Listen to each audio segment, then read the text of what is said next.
অনেকক্ষণ ধরে দেখছি গাড়ি ঠিক করার চেষ্টা করছেন, কোনো প্রবলেম? হঠাৎ করে স্টার্ট অফ হয়ে গেছে, আর এমন একটা জায়গা হয়েছে এখানে আশেপাশে কোনো ওয়ার্কশপও নেই। আমি কি একটু চেক করে দেখতে পারি?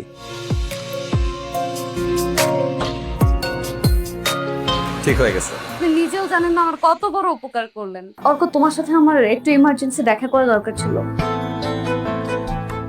আজকে তো আমি একটু ব্যস্ত আছি, আজকে তো দেখা করতে পারবো না। তাহলে তুমি কি কালকে ফ্রি আছো? আমরা কালকে দেখা করি। হ্যাঁ, কালকে পারবো দেখা করতে, সমস্যা নেই। আপনি আমাকে ডেকেছেন, কিছু বলবেন বলেছিলেন।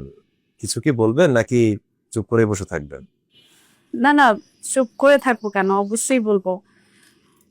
আহ, অর্ক, আমি আসলে আপনাকে জি বলেন।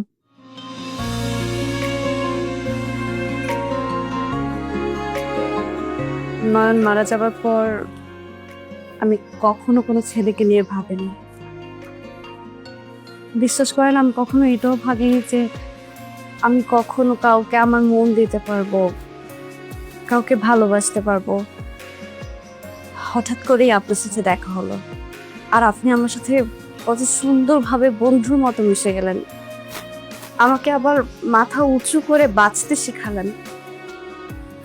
এখন আমার কি ইচ্ছে করে জানেন?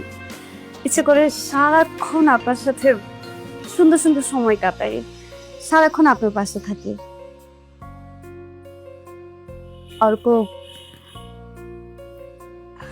আমি আপনাকে ভালোবেসে ফেলেছি। আমি আপনাকে অনেক ভালোবাসি, আর আমি জানি আপনিও আমাকে। সরি। সরি কেন? আসলে নীলা, আপনাকে সরি বলা ছাড়া আমার কিছু বলার নেই। আপনি হয়তো আমাকে অনেক ভালোবেসে ফেলেছেন, কিন্তু আমি আপনাকে শুধুই আমার ভালো বন্ধু মনে করেছি। কিন্তু অর্ক, আমার তো মনে হয়েছে আপনিও আমাকে। সব ব্যাপারে জাজমেন্টাল হওয়া ঠিক না নীলা। আমার সাইড থেকে যদি আমি আপনাকে ভালোবাসতাম তাহলে অবশ্যই আপনাকে প্রকাশ করতাম। আমার সাইড থেকে এমনটা ঘটেনি, আর তাছাড়া আপনাকে বলাও হয়নি।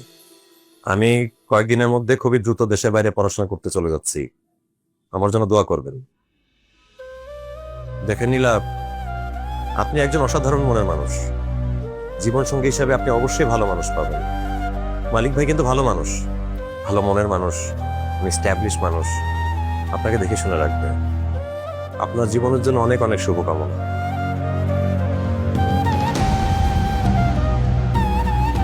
বাই দ্য ওয়ে, এটাই হয়তো আমাদের শেষ দেখা। আপনার সাথে আমার আর দেখা হবে না। ভালো থাকবেন।